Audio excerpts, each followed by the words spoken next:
Reacher Season 3 immediately solves my biggest issue with the first two seasons. The newest season of Reacher has arrived on Prime Video, and much to the delight of its fans, the series released Season 3's first few episodes at once. Unlike previous seasons, Reacher Alan Ritchson is immediately thrust into the lion's den. However, he enters it willingly. The newest season opens with an attempted kidnapping of a college student named Richard Johnny Berchtold that Reacher successfully thwarts. Unfortunately, the incident resulted in the death of a cop. Subsequently, Reacher sets out to flee the scene and start a new life, clearly an uncharacteristic turn of events for the show's titular character. Instead, Richard convinces Reacher to take him home, where his very wealthy father, Zachary Beck Anthony Michael Hall, will be able to assist him with whatever he needs.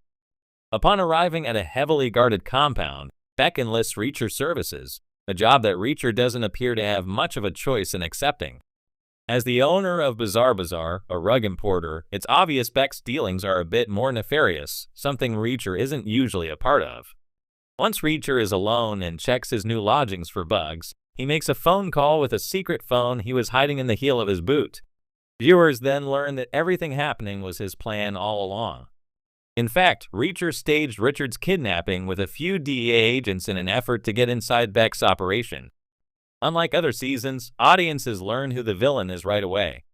While it's still more complex than a run-of-the-mill adversary, there's no secret as to who's really pulling the strings. As such, the issue of well-developed villains might finally be resolved with Reacher's third season. Reacher Season 3 reveals its villain right away. From the onset of Reacher Season 3, viewers know immediately who Reacher is going after and why. The villain isn't shrouded in mystery, which means viewers can pay attention to the right guy from the get-go. However, the situation is more complex than viewers are led to believe at first. That being said, it doesn't take long for the season's true villain to be revealed. After a DEA informant goes missing following her job with Beck, Agent Susan Duffy Sonia Cassidy enlists Reacher's help. Because he saw an old foe, Francis Xavier Quinn Brian T., whom he believed was dead, get into one of Beck's cars, he agrees to assist with her off-the-books investigation. Their shared interests all point to Beck, which means he's target number one, at least in the beginning. While Beck certainly has plenty of nefarious dealings, Reacher discovers rather quickly that he's not the real villain pulling all the strings. In fact, those who appear to work for him are actually under the command of someone else entirely. He and everyone else are being controlled by a man named Julius McCabe, who hijacked Beck's legitimate rug business for his own smuggling purposes years ago. When speaking to Richard, Reacher learns the full extent of McCabe's grasp, who controls nearly every aspect of the Beck's lives, including where Richard went to college. McCabe even kidnapped Richard and sliced his ear off in order to acquire Beck's rug business in the first place. The guy is nothing but bad news and is closer to Reacher than he realizes. While Reacher doesn't know it yet, viewers learn that McCabe and Quinn are the same person early on in the season, which is good. During a stakeout, Duffy puts a face to the name, but is yet to reveal the information to Reacher, who remains deep inside Beck's operation. Unlike previous seasons, understanding who the villain is right away undoubtedly allows for better character development. Furthermore, it gives viewers a chance to focus on the right things. Rather than trying to solve the riddle of who is pulling the strings, viewers can explore the what and the why slightly better. When Reacher first burst onto Prime Video, it was a revelation. Alan Ritchson's towering performance as the iconic Jack Reacher nailed the physicality and stoicism fans had long craved after the let's face it too small and too smirky Tom Cruise version. The action was brutal, the storytelling punchy, and the tone nailed that gritty small-town noir meets military thriller vibe lead child fans live for. But despite all that, something about seasons 1 and 2 always felt a little thin. It wasn't the fights, those were fantastic. It wasn't Ritchson, he is Reacher. The problem for me was that the show kept Reacher as an island. A cool, brooding island of justice, yes, but still an island. His one-man army shtick got repetitive. He rolled into town, observed everything like Sherlock Holmes on a protein shake bender, beat up some corrupt authority figures, and left. Season 3, though? In its very first few minutes, it flips the script and fixes what I always thought was holding the show back. The power of Team Reacher. The most immediate and refreshing change in Season 3 is the dynamic shift in how Reacher operates. This time, he's not alone.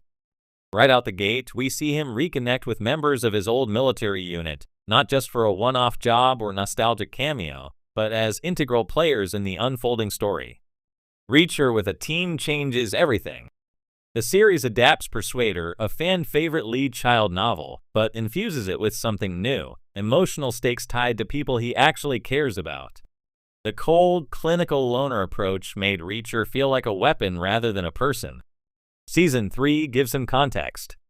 It gives him camaraderie. And it gives viewers something that's been sorely missing: depth. When he interacts with Neagley or Dixon or O'Donnell, there's chemistry, banter, and even tension. Suddenly, Reacher isn't just reacting to the world, he's part of it. His choices matter more because they affect people around him. Stakes beyond the self. One of the side effects of making your hero invincible is that it lowers the stakes. Reacher is bulletproof, knife-proof, emotion-proof. He walks into danger without flinching, which, while cool, gets predictable. If we know nothing can hurt him, why worry? But Season 3 injects vulnerability in a clever way, not by softening Reacher, but by giving him something to lose. By anchoring him to a team with history, shared scars, and unfinished business, the writers introduce risk that's not physical but emotional. Now, when the bullets fly, you're not just hoping Reacher wins, you're hoping his people survive. You're hoping his past doesn't destroy his future. That small shift turns Reacher from a good show into a great one. A sharper, smarter plot. Another major improvement in Season 3 is the pacing and plot structure.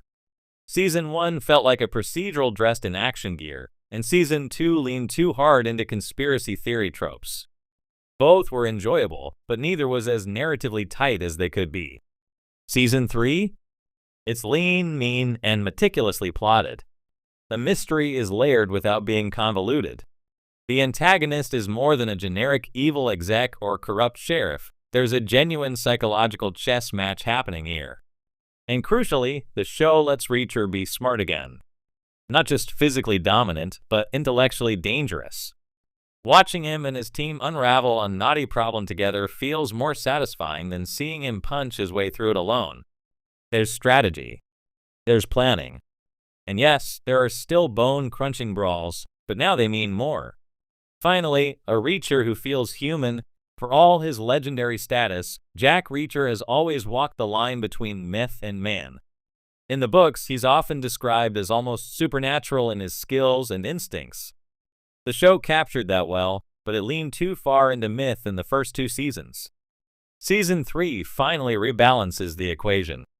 We get flashbacks that show Reacher's past not just as a string of military triumphs, but as a tapestry of relationships, regrets, and decisions that shaped him. We see cracks in the armor. We see loyalty, not just obligation. And for the first time, we see Reacher unsure, not weak, but uncertain. That subtle shift turns him into a full character, not just a collection of cool traits. The verdict: Reacher Season 3 doesn't reinvent the wheel, it just finally puts 4 tires on it. By giving Reacher a team, meaningful stakes, smarter plotting, and a touch of humanity, the show evolves from a fun action series into something far more compelling. It's still gritty. It's still intense. But now it has heart, and that's what makes this season feel like the real beginning. And best of all, it finally gives me the version of Reacher I didn't even realize I was missing. Let me know if you want a punchier or